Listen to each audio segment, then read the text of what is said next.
Адиос Шпанија, адиос Мадрид, ечеше до рано утрината во Барселона. Со огромно мнозинство каталонците им дадоа поддршка на партиите, поборници за независност на овој регион, најувајќи тектонски промени не само во Шпанија, туку и во Европската Унија.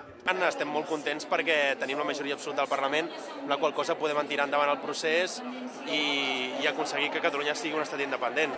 Fantàstic. El meu somni. 30 anys esperant això. Vull dir que per tant es compliria el meu somni.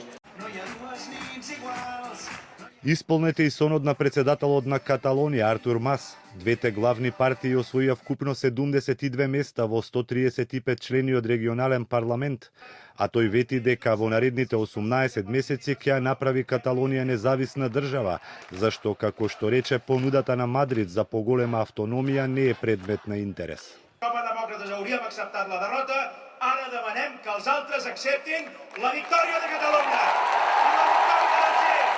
Но за независност на Каталонија е неопходен благослов од Мадрид и промена на уставот. Ставот на владата е јасен. Со отцепување најбогатиот шпански регион автоматски би бил исфрлен од НАТО, еврозоната и од Европската Унија, која првпат е во ситуација нејзина членка да може да се подели на две држави. И остатокот од шпанците се свесни за тоа што губат.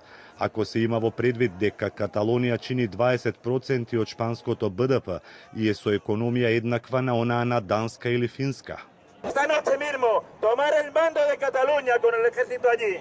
Nada más. Aplicación de la Constitución. Иако се уште во зародиш, идејата за отцепување го става во неизвестност и статусот на фудбалскиот гигант Барселона, чие раководство се изјасни за независност, но чии навивачи и спонзори нема да се задоволат нивниот тим да игра во регионалната лига.